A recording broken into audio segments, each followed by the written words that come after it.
Evans is still in Ghana, so we're not sure where Evans is. But okay, no worries. oh, I'm just trying to get the. Okay, it's not gonna work. Anyway, thanks. Welcome back to another episode of Open Shutter. We have Jason Foley back in the program. So if you've been watching our show for a little bit, then you know exactly who Jason is, and if you don't, then you're in for a real treat, because if you're into film photography, this is the show for you. So huge thanks to Jason for taking the time. Thanks, and if you don't know who we are, or if you don't know who Jason is, or if you're coming from Jason's side, we host this show every Wednesday. We try to get on as many guests as possible just to inspire others and teach others. So if you're interested in coming on, please let us know. We'll be happy to chat with you. And yeah, you're at my channel. So, you know, if you don't know what my channel is about, do a bunch of vlogs and documentaries. Just dropped a video yesterday with Bryan. We did the Doors Open Hamilton on the weekend. So good. And if you're into Hamilton in a different light, then check out the vlog after this show, because it's a lot of fun. And that was a really fun day, Bryan. It was great. Yeah. It was Doors Open is actually, I really recommend Doors Open, just because you get to see a city or a town in a different way. So I think they have them across Ontario. I'm not sure. There's one in Toronto coming up at the end of the month. So Cool. if you're into checking out Doors Open, May 28th, May 29th is in Toronto. So it's a really good time. So It is. Yeah, thanks everyone for jumping on, and follow Open Shutter YouTube on Instagram, because that's where we post all of the details. And I know that Bryan had announced the Creative Portfolio Challenge, and we do have a couple submissions that we're going to show off right off the bat before we get into it, Jason. Cool. I'm going to look over here so I can see them. Who are you? What do you do? We got submissions from two people on the Creative Portrait Challenge. Yeah. That's been a frequently delayed thing just because of my shooting schedule, but yeah, we at least want to show off the photos that we did get. Let's do it. So I'm going to share my screen here. And entire screen. I'll share that. Maybe, So there we go. Is that up there? Yeah. Oh, nice. Ah, cool. I like this is that. from Kim. Yeah, Edward, right? Who's a regular viewer and contributor to everything we do. Nice. Kim, I appreciate you sending in. Good job, Kim. We got a few shots from Darren, who is another frequent contributor to these contests. And nice. We've got this one. Thanks, Darren. I love that. Oh, that's really cool. Oh, yeah, I did see this one. Sick. I like that. That's really a long exposure with someone standing perfectly still for that's 1 really or 2 good. seconds, probably. Just love that. Really good. Damn. That's really creative. That's I like a that. banger. Oh, I like that too. Yeah. Nice. Oh, nice. Probably the same light photoshopped several times. Mm-hmm. Yeah. The shot's probably lit with an off-camera flash, but it's a great concept. I love it. For sure. Yeah. Nice. Ah, cool. Oh, nice. Like that too. Through the filter. Yeah. Nice. So that's what we got. Nice. Bangers. Thanks, everyone. So thanks for sending in, those that sent in. Appreciate it. Yeah, a lot of fun. It's all about the people. Yeah. So stay tuned for the next challenge. Yeah, we'll come up with another challenge soon. Summertime or something. I'm sorry I missed that one. That's something I wanted to do with funny enough, with film. Is do a self-portrait with film, but I just haven't quite figured out the coordination and haven't even figured out flash actually. So yeah, that's something I need to get to that. But because a large format portrait would be just awesome. Yeah. Oh, definitely. Yeah. I guess I could always enlist one of my kids to, press the shutter release for me at least. Why not? Yeah, for sure. Yeah. Cool, man. Well, thanks, Jason, for I don't know, this is your third, fourth, or I don't know. I've lost count how many times you've been on the show, but third or fourth, I think, yeah. Yeah, I think probably so. four. I think it's the fourth one. Yeah. So I don't know. There's just so much to learn, right? So big thanks again. And for people who don't know who you are, maybe just have a little bio about yourself. Yeah, I'm an amateur photographer. I'm based here in Brampton, Ontario, Canada, and my photography really has evolved quite a bit. Even I think in the 4 shows that I've been on here, I started off. I think what do we do first? We did astrophotography, macro photography, then film. I mean, I just kind of kind of going all over the place. And but film certainly has sunk its teeth in, and my poor digital camera is kind of reserved for either sitting there recording me right now or scanning my negatives, funny enough. So I was just thinking lately, I do need to get back to some digital again. And I think this weekend's eclipse might be something I'll try to kickstart when that is with. It? When is the eclipse? I believe it's so Sunday night leading into Monday morning. So, but like really early, I think it peaks at about 3 a.m. type of thing. Okay. But yeah, I mean, I just haven't shot the moon in a long time. The process doesn't really change all that much, but it's something about, creating that and trying to make it a little bit sharper, a little bit better each time. So yeah, so that's me in a nutshell. Just somebody that loves photography through and through, and try to do as much of it myself when it comes to the film side. Anyways, yeah. No, still got to get you out for a night walk around downtown too. I would love it. I've done one night walk, right, with film, and then a handful of other little, very specific shots. But the one I did was my daughter went to a concert downtown, and I was a chaperone. I drove them down, then I had to kill 3 hours, and I walked around just right down near the lake shore, and it was snowing, and that was the first time I've really done any night film photography, and boy was I happy with the outcome of the shots. So yeah, I definitely would like to give that a go again. Yeah, there's some great spots even in just downtown Brampton. Will yield some great shots for you at night. Cool. That'd be great. Yeah. Excellent. So, where do you want to start off, Jason? You want to start off? I know we didn't really. Yeah. Well, I know we didn't have a specific agenda with this one tonight. I know I usually come on with a presentation, but I thought what maybe this time I can just for anyone else that's thinking of getting into photography, film photography specifically, I can just kind of talk a little bit about some of the things that I didn't really consider when I started. I just knew that I wanted to do it. I got my hands on a medium format camera, an old one from 1949, and thought this was great. Got a roll of film, went out, took some shots, and very quickly realized some of the things that we take for granted today just aren't really available to you there. Certainly when you're using much older cameras. So, for example, a light meter, and we talked a little bit before the show here about how it wasn't something I even have ever really considered. It's certainly something that doesn't make the spec sheets on modern cameras when you're considering which one to buy. It's not a feature you go after. Metering is it's long since been baked, and you don't put a whole lot of thought to it. It just does a really great job. So I was forced to think about different options on how to get into how to meter my scenes with film cameras. So real quickly, I'm just going to show you, and I think I showed you guys this one last time. This is my Leica 3F. Probably by far my favorite camera out of the ones that I've acquired over the last year, and that's about how long I've been doing this. Completely mechanical camera. There's no battery in this thing. There's no light meter. This thing is 100% all you. So when I got this, I had to think, well, how am I going to meter my scenes? You can do things like, and I think even in digital, I mean, you probably don't think about it too much, but there's the Sunny 16 rule. I'm sure you've heard of that before, which just a way to gauge on a nice sunny bright day, f16 at 1 over your ISO. So if you're shooting ISO 100 film, 1 over 100 at f16, and perfectly bright noon sun should give you about the right exposure, and you can vary it from there. So I mean, I tried that in the very beginning. But from there, I went a little further, and I was referred to an app. So one of the things I just want to show people is the app that I use. It's called My Light Meter Pro. That's probably not going to focus in. My Light Meter Pro. Okay. Yeah, called My Light Meter Pro. It's a tongue twister. But it does allow you. Let's just see if it'll focus. There we go.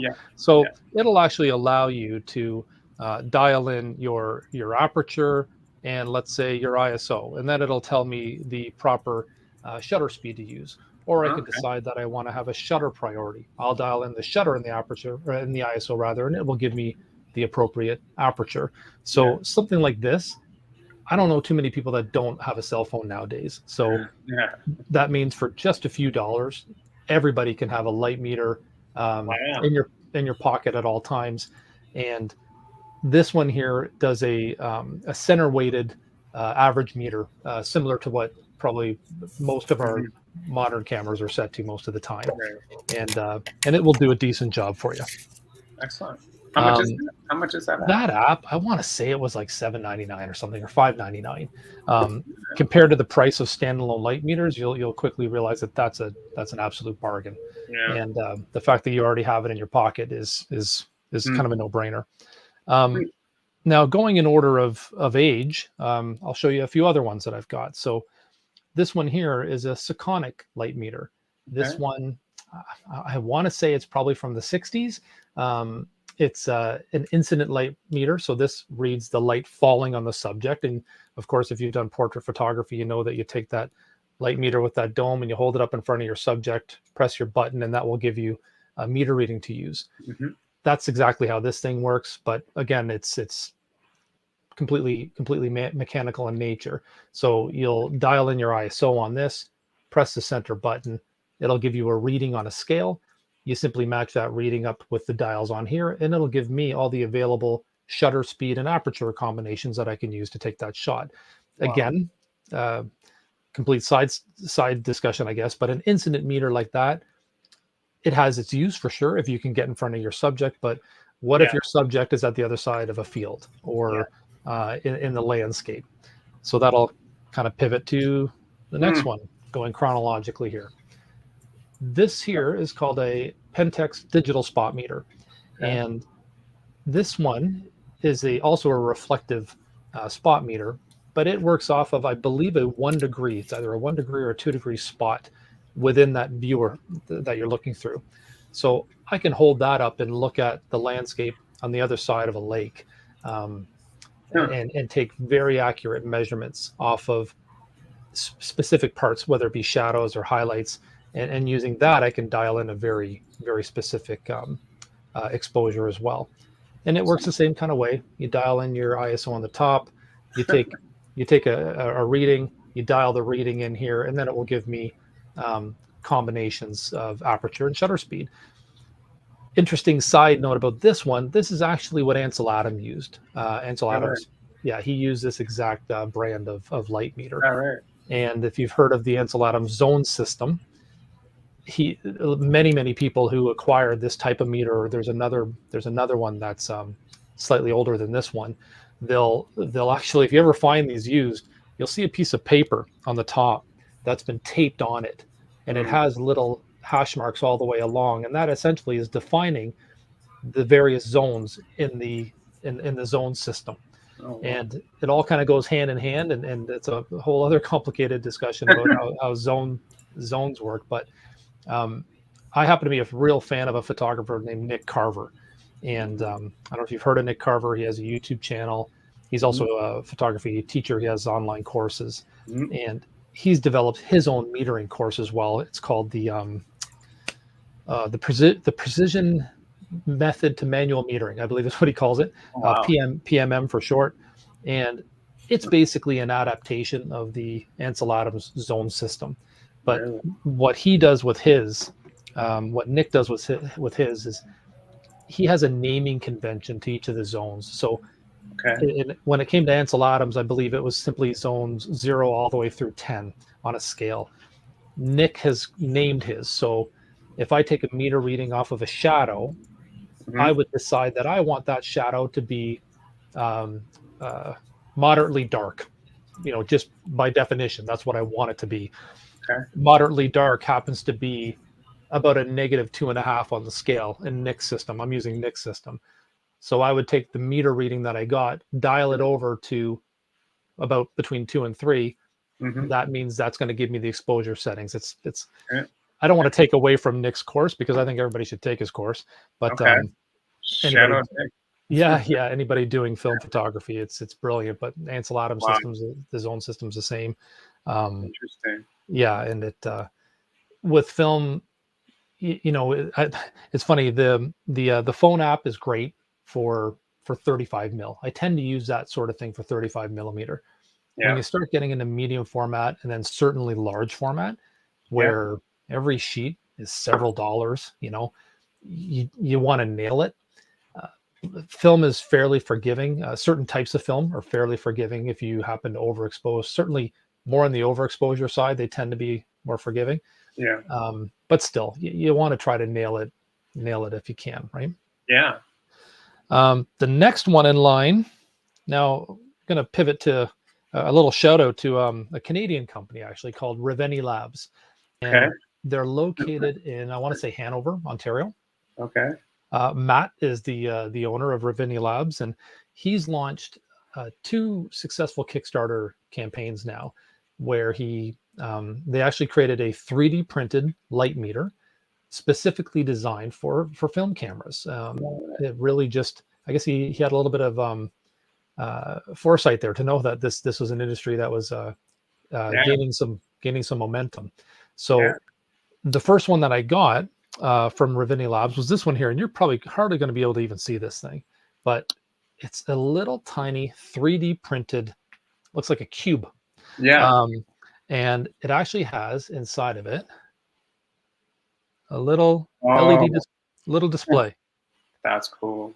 And on the front is a little tiny hole that's where the meter reading is taken. Now, if I take my Leica here, it fits in the shoe mount on the top. Yeah. So now I can walk around with that Leica, and all I have to do is press this button down. It gives me a meter reading, and I can dial that into my settings and take the shot. Wow. Again, it's mirroring probably close to what my EOS R is giving me as a meter reading, because I typically leave that on the default meter setting, which I believe is a center weighted average metering. Yeah. And it's done a great job for me. And I'm actually hoping to put together a little video of my own where I go through the functionality of that and how that works. But I'm going to sponsor you. Yeah.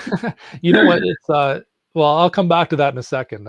Roy's asking the name of that 3D light meter. Yeah, so the company is called Raveny Labs. Raveny Labs. Yeah, Reveni Labs. Okay. Raveny Labs. And how much is it? I want to say, I knew you were going to ask that. I want to say 125, something like that. Okay. Now, if you compare that to, I mean, this is a reflective meter, but if you compare it to a lot of meters that are out there now, they're hundreds of dollars. And if you start getting into really high-end ones like some of the Sekonic meters, I believe they're pushing over $1,000 for one that combines a spot and an incident and reflective all in one. But so to me, supporting a Canadian business, the fact that I can take this thing, take it off of one, put it on another, from camera to camera, it's just to me, it was kind of a no-brainer, and it really makes it quite enjoyable. This replaces the need for me to take out my phone and take a meter reading, right? Convenience. And it's very, very lightweight. Matter of fact, it's so lightweight, it's exceptionally easy to lose. But so fast forward now, I guess a few months later, Raveny Labs also launched a second Kickstarter campaign for what they call the Raveny Labs Spot Meter. And that's this one here. Now, again, pretty small, quite compact.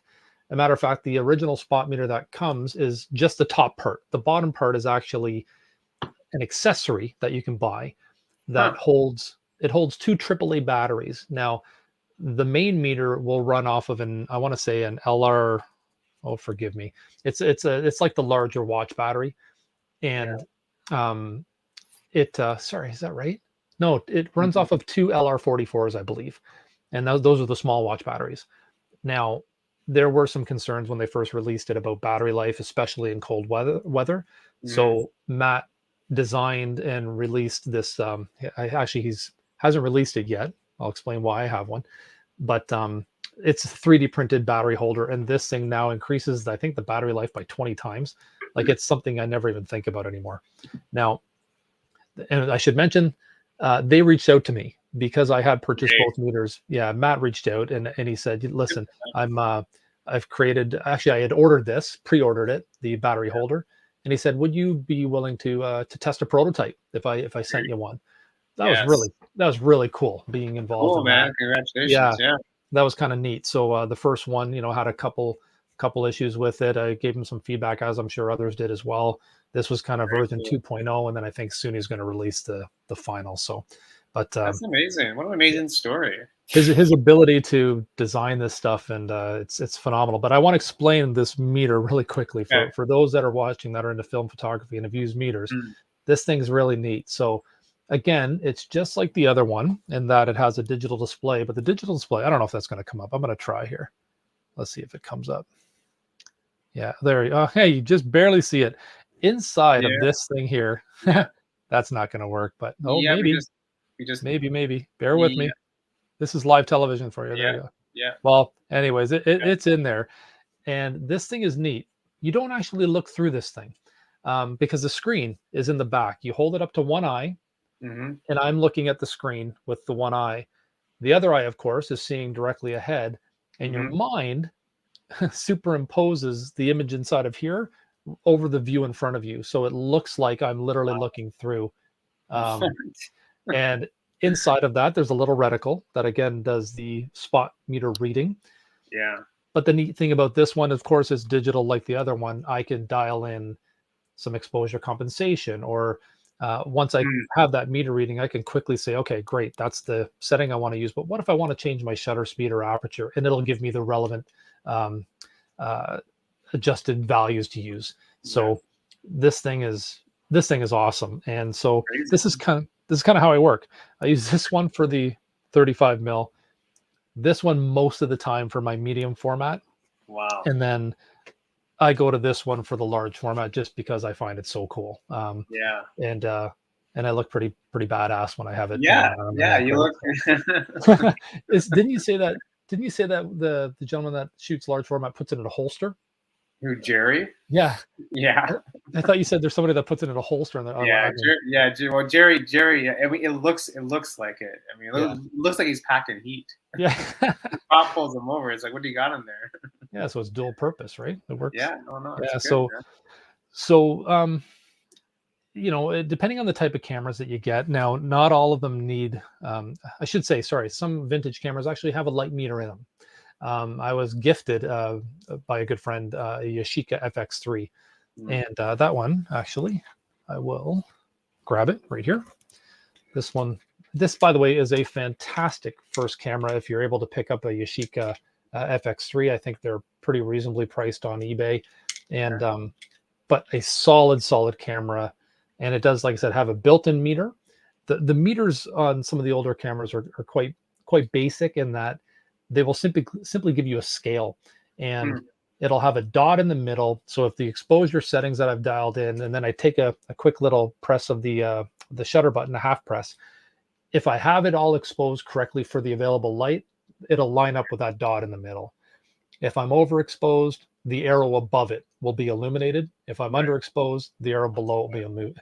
It's as simple as it gets, and you just continue change your settings until you got that thing nailed in the middle and you're good. Cool. So the only thing about some of the vintage meters though is that they seem to degrade over time, and depending on the age of the camera and how they were serviced, they may be inaccurate. So kind of buyer beware there. That I love the technology so much in some of these items that even though some of these cameras have a built-in meter, I still tend to use some of those other ones just because the usability is great. So it's good. Yeah, light meters. We don't talk about light meters enough. Like, people don't even realize how important it is. Like you said at the top of the show. Like, if someone came to you, it's like, why? Like, Jason, why do I need a light meter? Like, why do I need to buy a light meter? Yeah. What would you exactly? If you were shooting film, if you'd like to be able to expose your film correctly and not waste a lot of film, I'd say it's worthwhile getting something. Any one of these options. You don't have to go for the gusto there, but get the film app if nothing else, I would say. Or sorry, the phone app if nothing else. Just a few bucks. And like I said, not mandatory. There are some people that are incredibly good at just looking at a scene and having a good idea of what the exposure values are that they should use for that lighting. But I mean, if you're at that stage already, you're probably not listening to me anyway. So, but it's good, man. Yeah, we take it for granted. I don't so. even know what metering options my modern camera has. I just never think about it. Yeah, like you said, you don't really see that in the spec sheet. Like, you don't see Canon, Sony advertising Not for a long time. Like I remember years back when a camera was finally able to take a full-on meter reading using all the entire frame type of thing. That was a big deal at that point, and but probably a lot of marketing hype really, because at the end of the day, I don't think that's typically what you want anyways. Cameras are dumb, right? You gotta be the boss. You gotta be the boss of the camera, right? Yeah, they're just trying to land you on a middle gray reading, right? So you need to know that if it's full on snow, if it's purely dark, you need to know how to compensate to get that right. So yeah. So that's light meters. Light meters, the ones that I use. Yeah. Excellent. Yeah, it's good. I think it's valuable information. Yeah. Sorry. So I was going to say, my next little few projects that I want to do with film. I mentioned earlier that I definitely want to do a portrait, a self-portrait.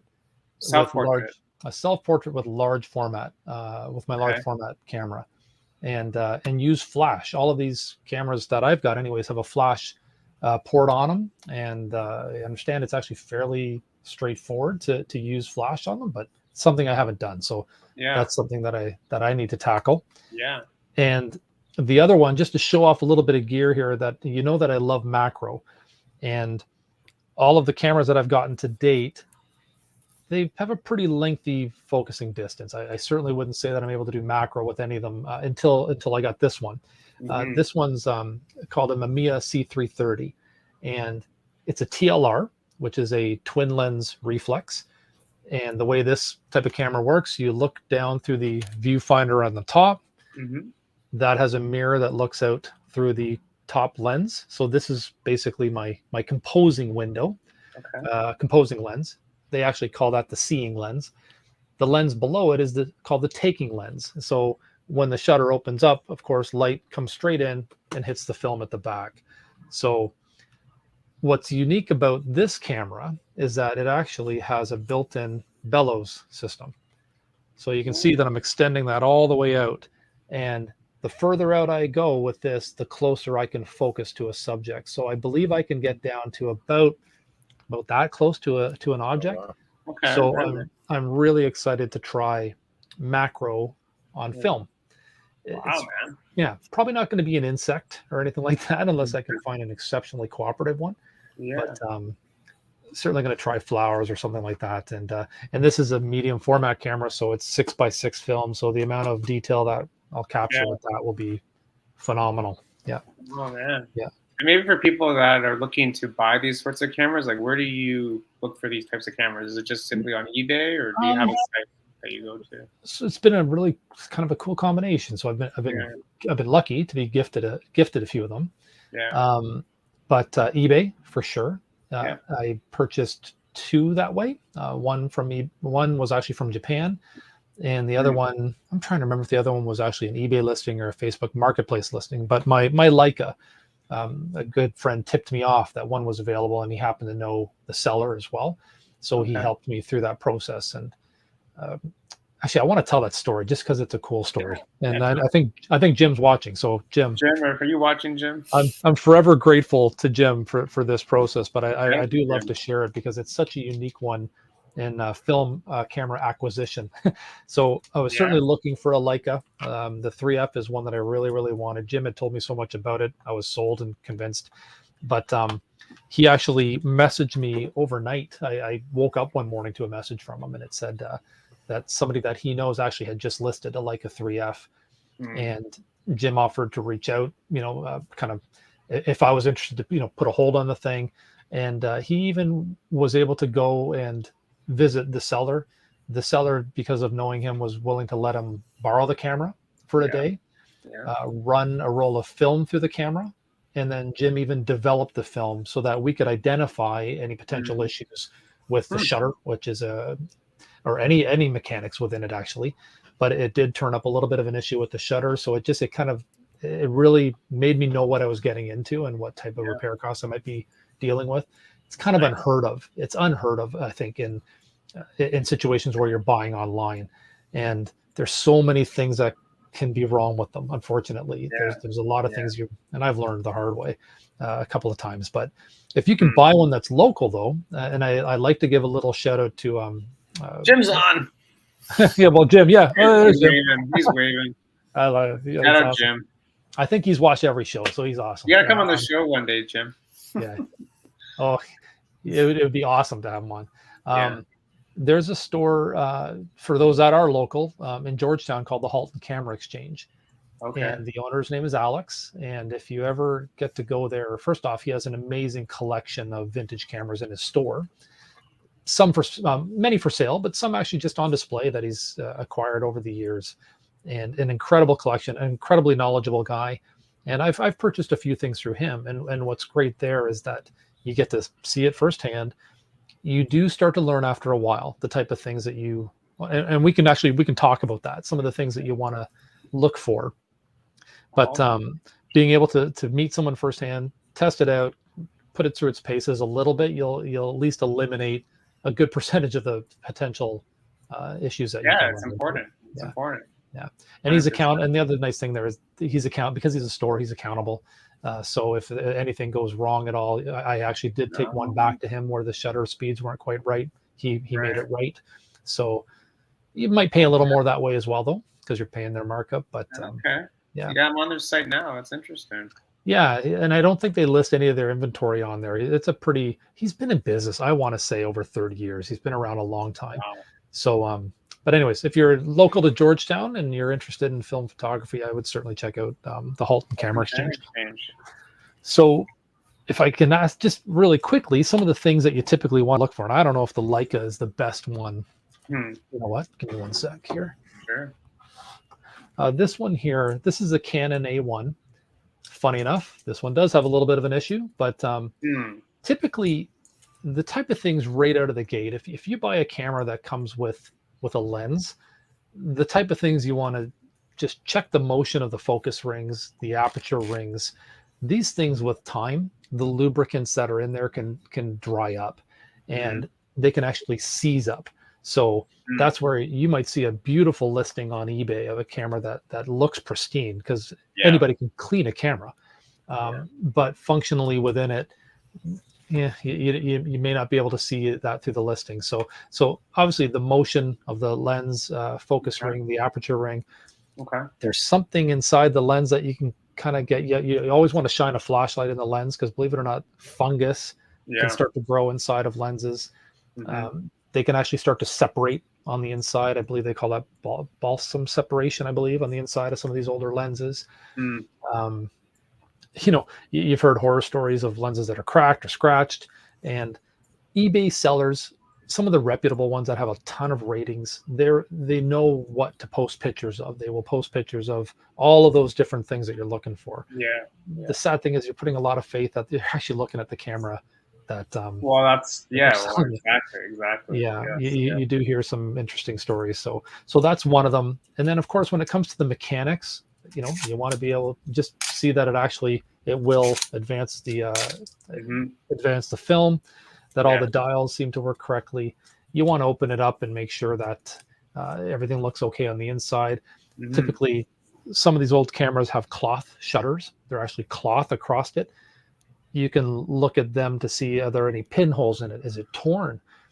There's all kinds of things that you want to look for. And every one of them, they're not always deal breakers, but it certainly is a negotiation tool for you to say, okay, listen, I'm going to need to spend $150 or $160 on what's called a CLA or a repair job. Get that price down, right? Because that's going to be something you're going to need to absorb. So the issue with this camera, this thing looks absolutely fantastic. And I'd say it's 95% okay. But there's a famous little thing on this type of camera, and Jim's probably going to laugh because he knows this one well. It's called the Canon Squeak. There's actually the mechanism in here when the mirror slaps up. I don't know if I'll be able to replicate this, but let's try. Now, I don't know. It's not going to do it now, right? It's going to make a liar to me, but it actually sounds like there's something living in there. It sounds like a little squeak.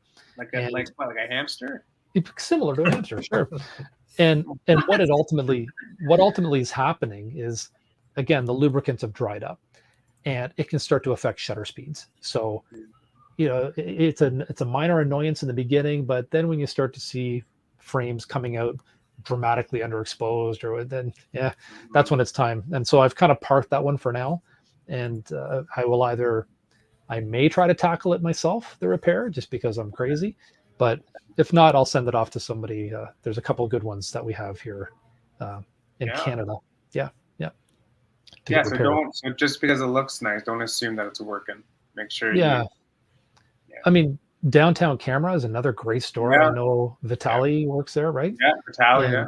They have an incredible collection there as well of vintage cameras, and I think in their case, they're a great resource for film. Yeah, you're going to pay a bit more once again because you're buying it at a store, but I think they even have service techs that work on theirs as well. Yeah, they do.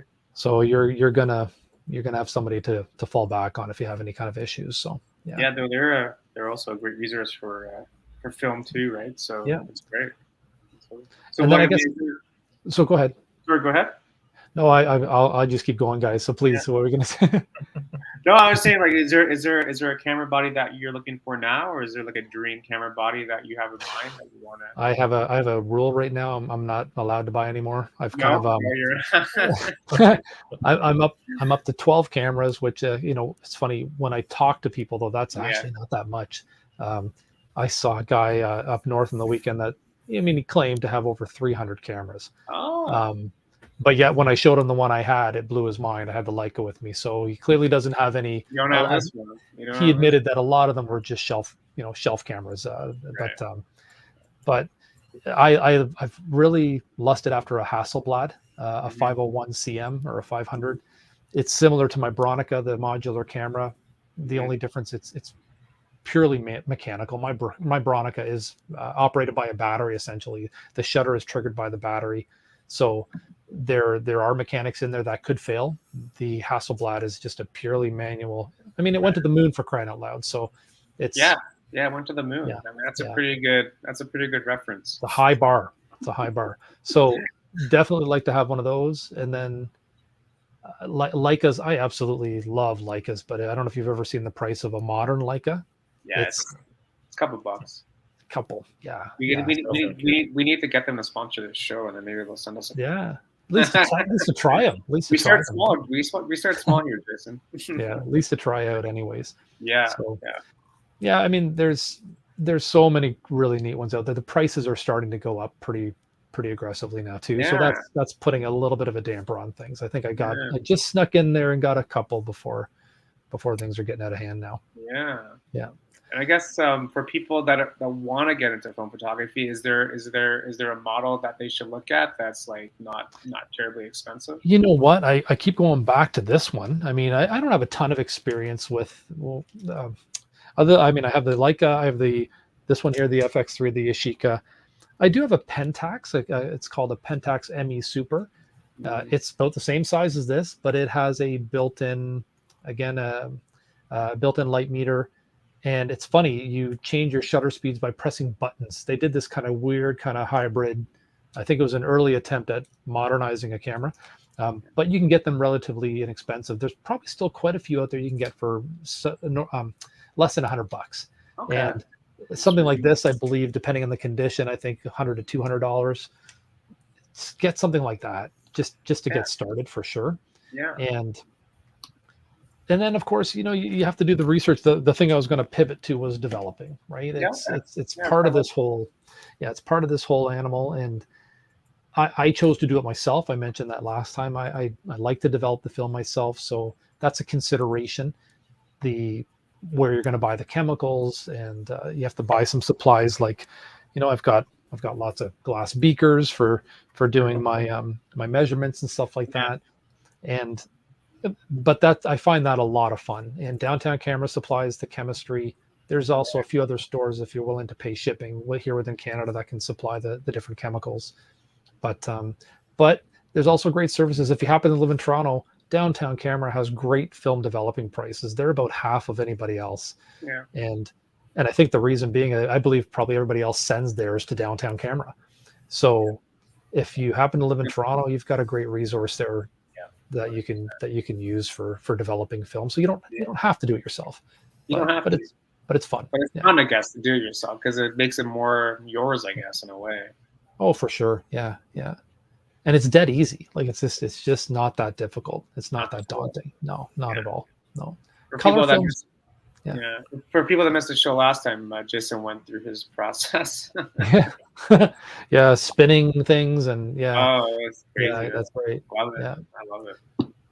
Yeah, it is really simple, and there's great apps available for that too. There's an app called the Massive Dev Chart, I think is the name of the app. Kind of a interesting name, but it basically gives you all the different combinations of film type, the size of the film, the ISO that you used, and the developer that you're using, and then it will tell you need to develop this film for 11.5 minutes at 20 degrees Celsius. Okay. And it basically gives you a recipe. I keep calling it a recipe, but it gives you a recipe to develop the film. And black and white film is so forgiving that it's, you can be off by a degree here or there, and it's not as big a deal. Color film is a whole other animal.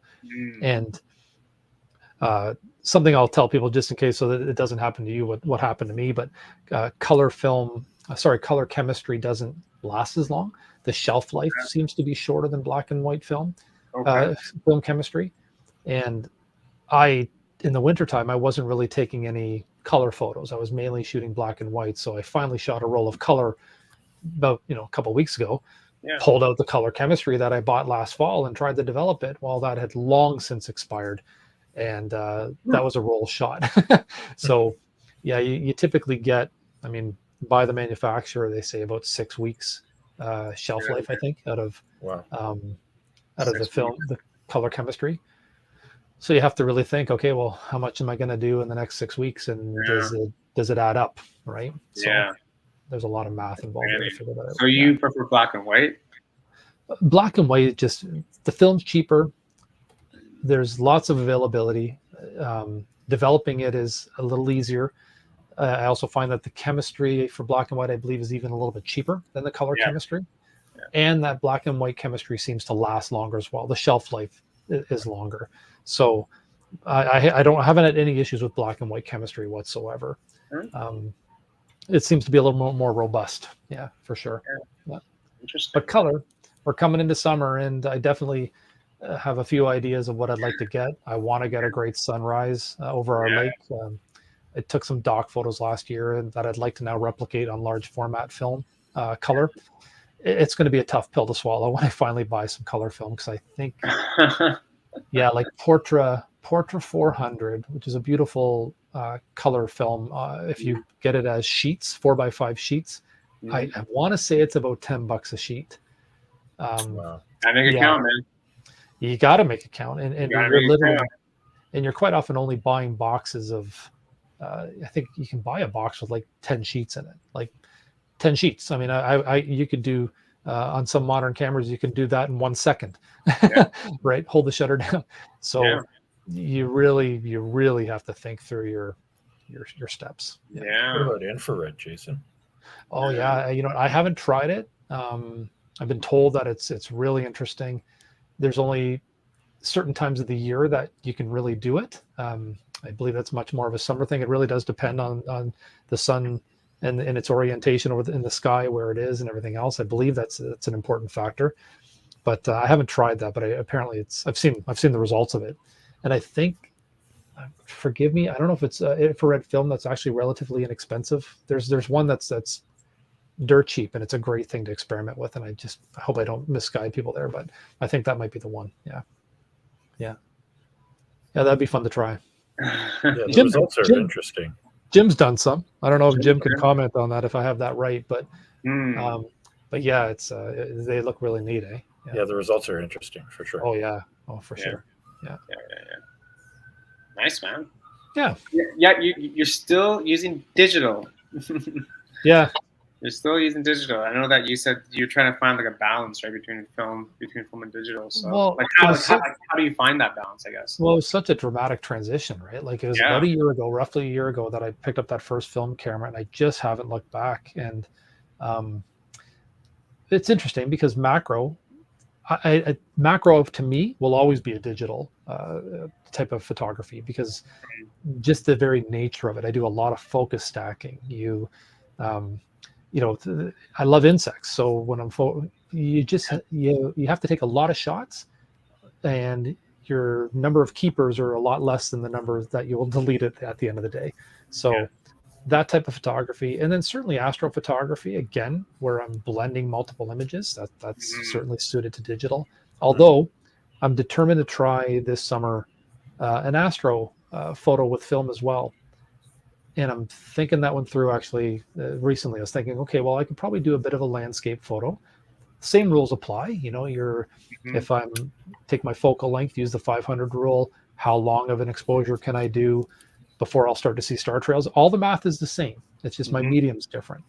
And there's a type of film that I use for medium format called HP5. And it's actually the same film that I use in my sheet black and white film. That is very,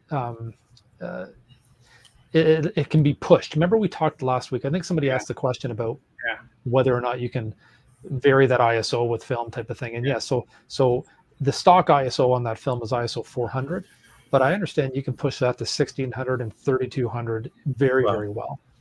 So I'm thinking a long exposure night shot with maybe even the large format camera and on HP5 4x5 film. See what I can get. And I have a nice wide angle lens that I can use to get a great landscape shot. And because large format cameras have what are called movements, I can actually get my foreground and my background in focus very effectively. So focus stacking isn't really something you need to even think about. But there is another thing you need to think about called reciprocity failure. And my gosh, I'm going over the map. Yeah, so reciprocity failure. It is intense. Anytime you do an exposure that's over a second or so with film, typically you have to factor in something called reciprocity failure. And there is a formula to doing it. Thankfully, there's also an app. So where you simply put in the type of film you're doing, and let's say my exposure I've determined is a 4-second exposure, ideally for what I want.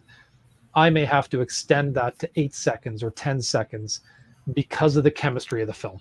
And so it needs to be considered when shooting long exposures. And actually, as I'm talking through this and I'm thinking about doing that nighttime astrophotography shot, that's going to really play into my exposure, because it will still be bound by the same rules of that 500 rule and how long of a shot I can take. So yeah, I'm offloading my thoughts in real time, guys, but I'm going to do this, and I will share the results when I finally do. You need to. What a project, man. Yeah, that'll be fun. Yeah, certainly have the landscape for it up north there. So yeah, 100%, man. I love that stuff. Always trying to push yourself, right? Which is good. For sure. Yeah. And not knowing for hours or days whether or not you got it. Well, that's the thing, right? With film, you need to you don't have that instant gratification with digital where it's on the screen. Then I think the fastest I've done one, though, mind you, was from completed roll to completed, 2 hours later. I had it developed. So that's one of the benefits of doing it yourself. You're not waiting a week for a lab to get it back to you. Yeah, it's interesting. It's just interesting. I often spend more than 2 hours just offloading my camera. That's right. Thousands. Yeah. Actually, that's something, if I can add that one thing about using a lab, just because we talked about that just for a second there. Not all labs are created equally. And one of the things that, if you probably remember, when you'd get film developed, typically they'd give you your negatives back, but they'd also send you a digital file, a digital copy of that picture. And I've had not the best experience when it comes to that. And I think last time I was on, I talked about my setup where I use my EOS R to take a picture of the negative. And actually, if I get out of the way for a second here, you can kind of see it. This here behind me is what used to be called an enlarging stand. And it was used for actually taking pictures of a small, it would project an image from a negative that would be up here onto film paper down here. I've repurposed this stand. So now I mount my EOS R at the top, facing straight down. And then below it, I have a light table with a film holder that I take a picture of the negative. I think I explained that process pretty thoroughly the last time. the quality that I can get out of doing my scanning this way versus what the lab sends you is night and day. Like you would pay a premium like for the high res files from them, and even that's going to be maximum like 2000 pixels across by like the quality just isn't there. So that's all the more reason I think if I was to use a lab to develop my film, I would probably still want to scan my own negatives. I'd let them take care of the chemistry side of it, but just give me the negatives back. And you might actually get even a bit of a cheaper price, and then use your modern digital camera and look into what you need to do the scanning at home and do it yourself, because your results are night and day. And if you happen to start getting into medium and large format, I think I mentioned last time, I take panoramas of my big negatives. I take multi-row panos, and the ultimate resolution that you get at the end of the day is off the charts. Yeah, it's really cool. Yeah. So anyways, little something to consider when using a lab. Yeah. Still something I'll never use to shoot theater. No, of course. Pretty much impossible. Actually, do you know what, Brian? When Matilda was on, I was actually going to check with them, and maybe we'll figure this out another time. But I would love to come to the theater with the Wista, the large format camera, and just go to the back of the theater and get using my wide angle lens, just get a wide angle. I mean, I'd love to get one of Rose. That'd be incredible. But I think that would be pretty cool. You're right. You're not going to be doing portraits. My Matilda folder, Jason, is 82 gigs. Good Lord. Yeah. But that's for a kid's show. 82 gigs. That's nuts. Yeah. Sound of Music was over 100. Yeah. Oh my gosh. Just different. That's all the headshots, rehearsal photos, show shots, everything. Good times. I just want to get one 4x5 sheet from the back of the theater. Well, if you want the Rose, I can probably help you out there. Yeah, that would be good, actually. Even the empty theater with the lights on. I mean, I think you've done shots like that. I can actually show you one I did recently. Yeah, you did one. I know you did one. Got one recently. Yeah. I think that's what inspired me to want to try it on the 4x5. I did it after the last orchestra performance. Yeah, I got the stage manager to leave the stage set up for me. Oh, cool. And then the lighting guy lit it for me the way I wanted it. That would be incredible. So, there.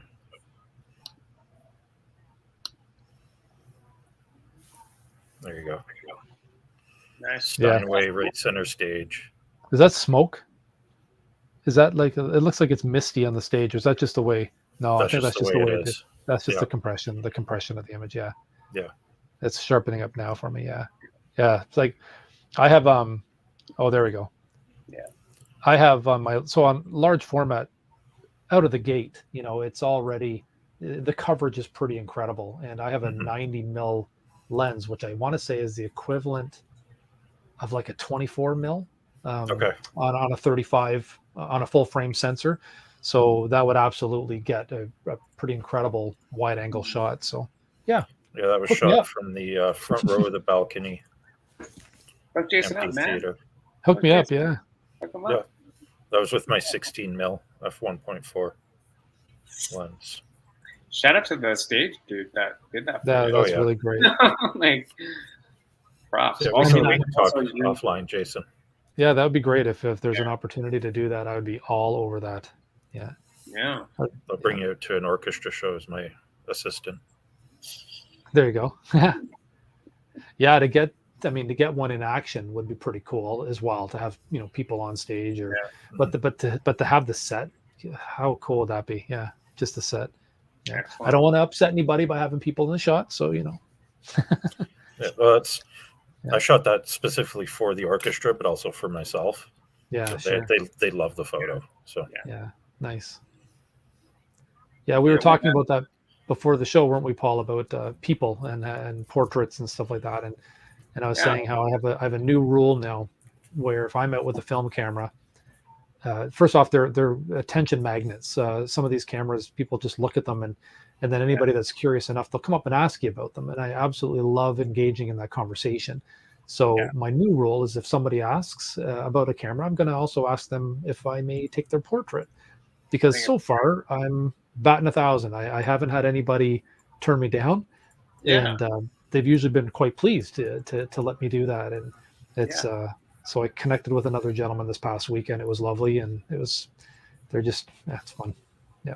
Yeah, I think once you have some sort of relationship with that person, they kind of have to have their guard down a little bit, right? Because if you just ask a stranger out of the blue, can I take your picture without any kind of context, you're like, well, what do you want from me, right? But if you speak with that person before, they become a little bit more comfortable, right? For sure. It's about making that person comfortable, because it's like, oh, can I take a picture? It's like, who, what, huh, what? Yeah. The ice is already broken. You've already broken the ice. Yeah. You might as well just go for it, right? So I think typically people say yes. I mean, unless the person's having a bad day, Yeah, if they're willing to come up and talk to you about it, then usually they're okay. Usually. When I was out on the weekend there's a really neat classic car parked right outside of a restaurant, and I was checking out the car, and there's a gentleman sitting nearby on a porch, and he yells out and he goes, "Oh, the owner of that car is, he owns that restaurant right there." Yeah. And I said, "Oh, that's neat." And I just said to him, "How old do you think this car is? What year do you think this is from?" And the guy knew right away. He said, "Oh, that's 1953." And I said, well, that's funny. I said, the camera that I have in my hand here was from 1953. and I had the Leica with me. And was it ever fun? Because the guy right away is like, what? And so, I got a couple pictures of the car, and but people, they just find that so fascinating that they still work. You should bring the film camera out to the steel wool and light painting workshop. Yeah, you should, Jason. June 11th. Yeah, you know what? I mean, I just have to be that one guy standing there trying to figure it all out, right? But that would be pretty cool. Yeah, just another long exposure, right? I just you just have to be patient with me when I figure out the math on it. But one of the other things that, and you know what, I didn't even mention this other method. Sorry, when it comes to metering, here's another one that you can do that could be used in this exact situation. So in the beginning, and I did do this in the beginning, I would take my EOS R out with me, and I'd see a shot that I'd want. I would actually use my light meters, one of my light meters that I got, and meter the scene and kind of approximate what settings I think I need to use. I would dial it in manually on the EOS R and take a picture. So I'd dial in the ISO, dial in the aperture and the shutter speed, and just take a shot. And I would turn off as much of the display as I could. I don't want any help. And so I'd turn off my histogram, I'd turn off all that stuff. And it would give me an immediate feedback. Oh yeah, that would have worked for you, Jason, right? And so that's a great kind of workaround in the beginning. Take your digital camera with you and literally take 2 shots and do the first one of the digital. So I think I would try that with the long exposure in steel wool. The only trick is that reciprocity failure that I got to factor in again. If I go over a second, which I'm sure many of those shots are, it looks like some of them are 5 to 10 seconds or longer. Yes. So I would definitely steel wool. You're usually running around 13 seconds to 15. 13 seconds. At least. And then more ambient. Right. So just remembering what I was seeing before. Actually, you know what I can do really quickly? I'm curious. So I have an app called Reciprocity Timer. And like I said, I can put in the type of film that I'm using. So right there, I can see, that's how quick I was able to do that, using HB5. If I determine that I have an 8-second exposure, let's say, the reciprocity failure, I would have to actually do a 15-second exposure. So that would I would have to factor that in, right? My mind wants to explode when I'm trying to figure this part out, but awesome. it'd be really fun to try and see if we can come on, man. I think it'd be a great time. Yeah, it'd be fun. It'd be a great time. Every time I think reciprocity failure, my brain hurts. But you gotta put that on a t-shirt, man. You gotta put that on a t-shirt. Reciprocity. Reciprocity. That's a great icebreaker too. You walk around with that t-shirt, it's like, what? Yeah, what failure? What? Reciprocity failure. Yeah. Actually, I mentioned Nick Carver earlier. He's done a light metering course, like I said, and he just released a large format course as well. And that's in addition to several other ones that he's done in the past about digital photography. He's done editing in Lightroom and Photoshop. He's done all kinds of courses. But his large format course, anybody that's getting into that and is relatively new with large format, his course is phenomenal. And so again, I'm not affiliated to these guys at all. No one's paying me anything. I just want to give you good tools, some good support that's out there. So yeah, excellent. And Nick's just a funny guy. His YouTube channel is fantastic. He's just a. Is he Canadian? No, I want to say he's from California. Okay. And he does a lot of on-scene YouTube videos where he'll go out and he'll take a large format camera out, a big a 6x19, which is, it uses the 120 film, but the film back is like literally 19 inches or 19 centimeters across. Right. And he'll do these great wide panoramas of different businesses. Like he did one of a liquor store that was just a beautiful photo. He does desert scenes. He does all kinds of stuff.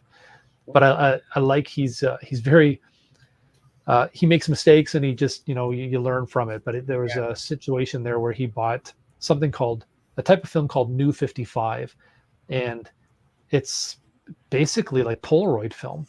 It comes in it comes in slides that you put in a cartridge, and literally every single one of them was, I want to say $17 or $18 US. And each pack comes with only 5 sheets. So imagine the math on that. And he's out there and he accidentally, forgot to pull the dark side out, or he wrecked one frame and he has a little cha-ching, there's $18 gone out the door, right? Yeah. Then he blew another one. So he makes you feel like, even the pros, he owns it.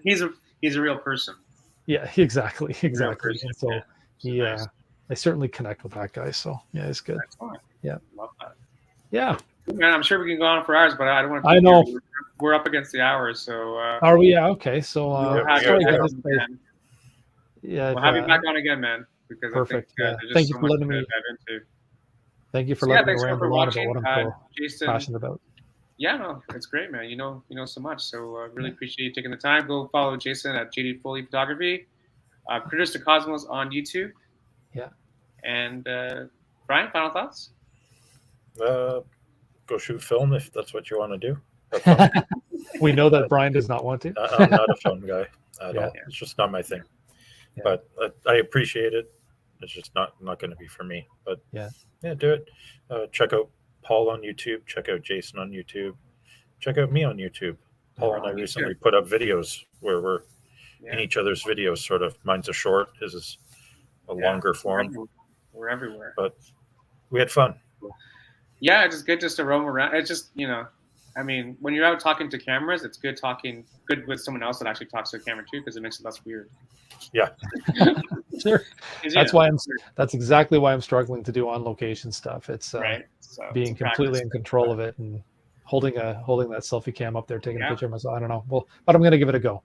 Yeah. We just got to do it. Thanks again, Jason. Hold for 2 seconds when we go offline, and this will be on Spotify and Google Podcasts tomorrow. So if you want to relive the magic or want to relearn something, it'll be there for you tomorrow. And we'll see you next week. I think we have another guest next week, and I don't know, maybe Evan will be back next week. We're not sure where he is, but we'll try to find him somewhere because he has our sound effects, and that's like part of the show. Yeah, that's what was missing. That's what was missing, the sound effects. Yeah, that's anything. So now you get this. It's like great. So it is what it is. Yeah. Have a great evening. We'll see you next week. Thanks so much, guys. Yeah. Take care.